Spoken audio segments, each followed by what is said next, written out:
Hi there, are you a fan of CP Air? My name is Henry Tenby. I am a lifelong av geek based here in Vancouver, BC, Canada, and CP Air was one of my favorite airlines.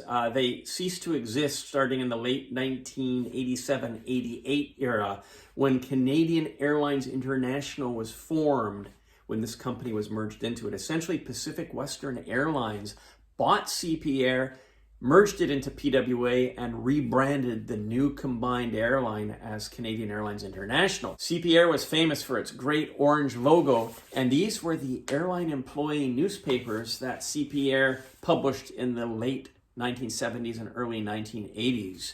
They're fabulous. They were given to me by various employees of CP Air over the decades, and I have quite a number of these. What I did is I digitized them, and they're now available for reading if you're a member of the JetFlix TV service, and they're in the library of the JetFlix TV platform. I'm going to show you some of these. They're absolutely fascinating. They do chart the history of the airline during the time when unemployment in Canada for young people was about 20%, which I remember well when I graduated from university.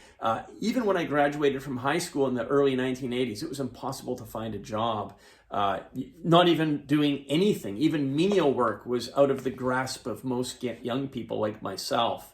So the days of high unemployment, airlines laying off thousands of staff and losing millions of dollars a week, that's all covered in these issues from 1982, 1983, 1984. This is a neat issue. They've got these two guys on the upper cover there.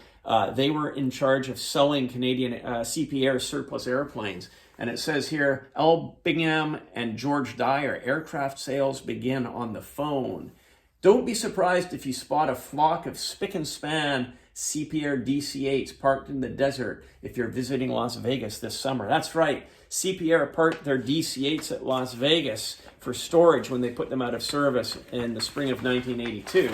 As a matter of fact, look at this.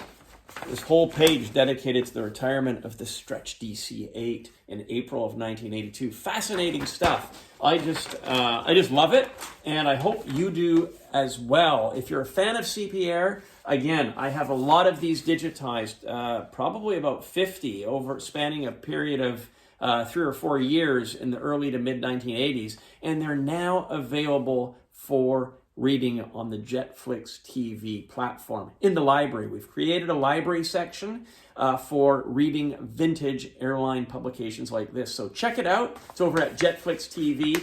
And if you enjoyed watching this video, I'd appreciate a thumbs up. I hope you found it interesting.